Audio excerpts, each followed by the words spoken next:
Hey guys, I hope you're well. Thank you so much for tuning back in. The last breastfeeding video I did got such a good response, I decided that today I would jump on and do my top 5 breastfeeding positions.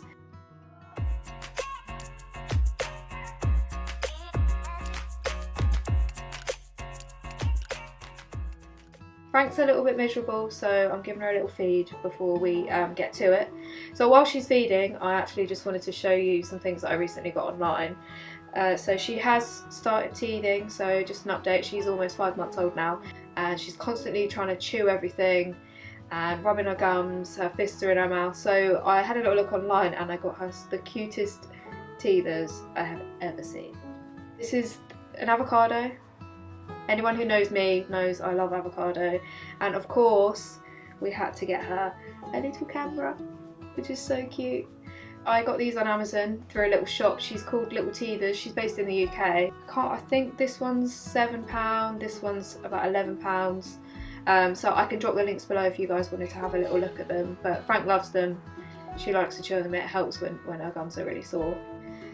So yeah, I'm just going to let Frankie finish her feed, and then I'm going to show you my top 5 feeding positions. She does this a lot. She's a bit dramatic. So Frankie does this thing where she finishes her feed and then just decides to use my boob as a pillow.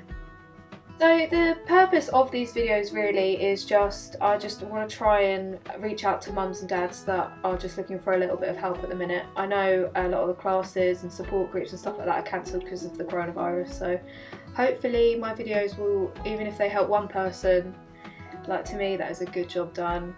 And I know I'm no expert, I'm not claiming to be an expert, I'm just talking from experience, just trying to help and just share things that I've learned. So I would start off by just saying to you that I would definitely recommend to get a decent nursing pillow. So this is what I have here. My lovely sister actually bought me this as a present and it has been so helpful, but it just sort of helps with the arm support, and obviously after having a baby you can be a little bit sore, so it's important that you make yourself comfortable as possible. When you're using a nursing pillow, if you do decide to use one, just make sure that you're not using it too high, so your boob needs to be basically at its like natural resting position. So I haven't got massive boobs, so there was no chance of me like lifting my boob up to my face, but if you lift your boob up too high it can disturb their latch, and obviously if you get a dodgy latch it can be really painful. Okay, so number 1 is the laid back position, also known as biological nurturing. So this one is probably the most common used for the first latch, so the first time you'll feed your baby maybe in the hospital. So this one really taps into your baby's natural instincts, because they are born with the ability to find their food source. So by placing them onto your tummy, they are getting that chance to find your nipple and get a comfortable latch. It's also great because it is comfortable, so you've got to make sure you've got good back support. Here I've got like 1,000 cushions, but it's actually quite nice if you were to lean on your other half, and you can all sort of snuggle together either on the bed, on the sofa. But yeah, this is a really comfortable latch. I'll just show you quickly how you do this. What you do is you basically lay back at an angle that's comfortable, so you're not flat back, you're not sitting up like this holding yourself up because that can be really painful. And you just pop down like this and you pop the baby up and onto your nipple like this. And what this does, so gravity works really well to hold baby in place, but also make sure you've got a comfortable latch as well. So number 2 is called the football hold, and that is literally because you hold them like a football. So for this one I would use the nursing pillow. So you pop this round onto your side nice and comfortable like that, and always make sure you've got good back support as well. And then you would bring baby round and tuck their legs behind you like so. Make sure you're supporting their head, because you know when they're tiny they have got floppy necks and you want to make sure that they've got support all the time.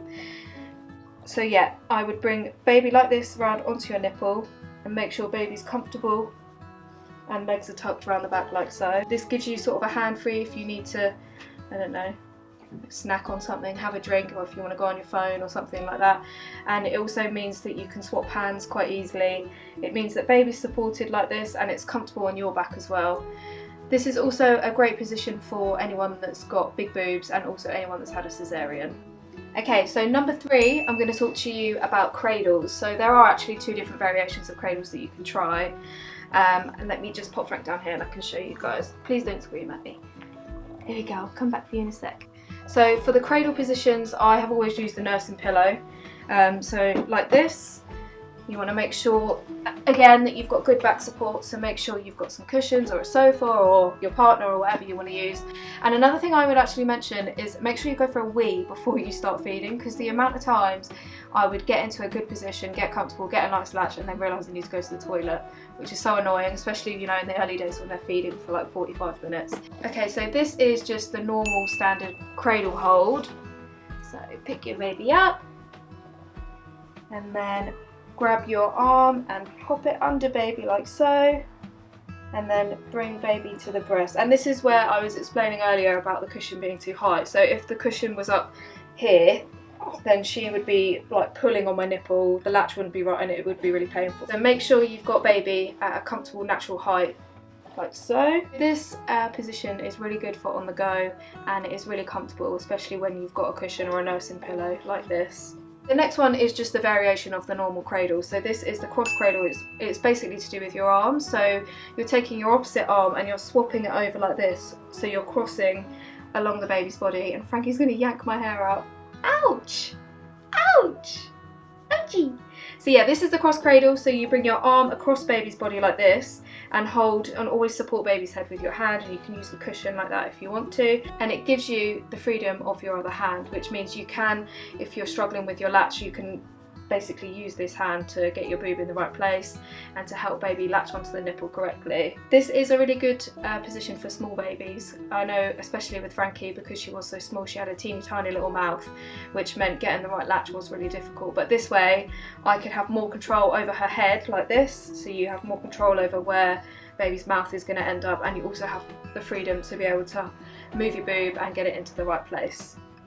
Okay, so number 4 is one that I have mentioned before. I mentioned this one on the last video that I did, and it is definitely my favourite. We don't use it as much now, but it pretty much saved our breastfeeding journey. Oh, she's dressed as a little llama today.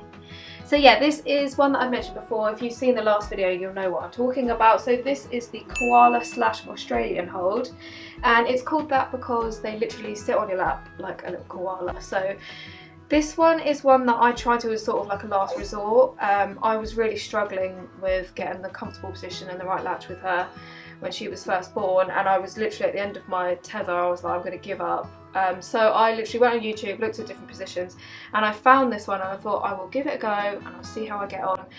And honestly, it changed everything. It was the first time I'd had a pain-free latch, which, when you've been doing it for weeks or days or hours, is like the most amazing feeling. So if there are any mums out there that are struggling, before you give in and before you give up, I would just recommend to you to just give this position a go, because I know it's helped me and it's helped a lot of other mums. So what you do, plonk baby onto your lap like this, and they straddle your legs, so you put a leg either side and they just sit on you like a little koala bear. I found this one really good because it just meant that I could have this hand free or this hand free, and I could really get the latch right, so I could basically shove my boob into her mouth. And it also meant that her chin would start at the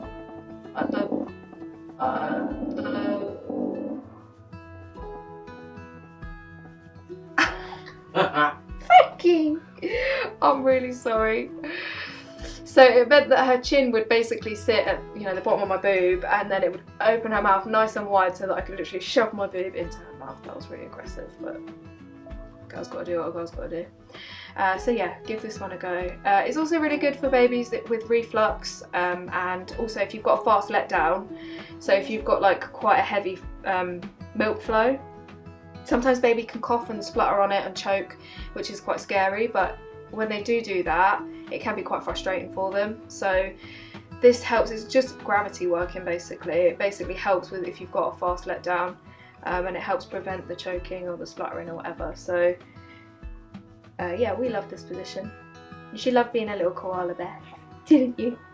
Alright, so number 5, I'm going to just take Frankie out of the koala position. So number 5 is one that took me a little while to get the knack of, to be honest. I think it's probably not the easiest one to start off with, but it's the side lying position. So you're literally laying down, whether it be on a sofa, in bed, but you lay on your side and baby lays with you. This position's really good for you know, if you're just absolutely shattered, if you just want to lay down and baby's hungry, it's just a really good way of getting rest.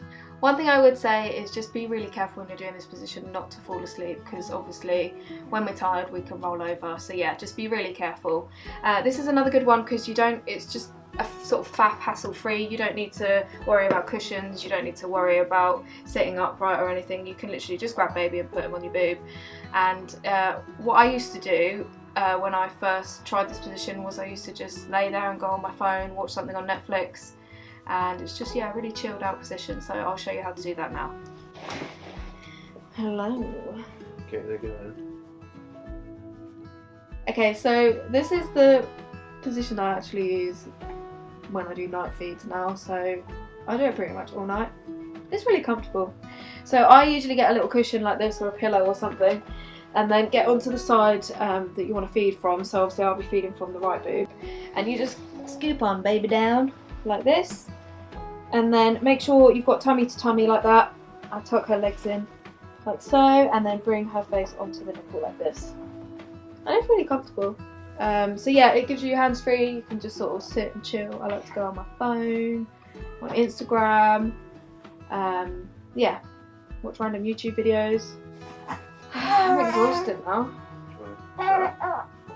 We're gonna do the rest of the video like this. I'm joking.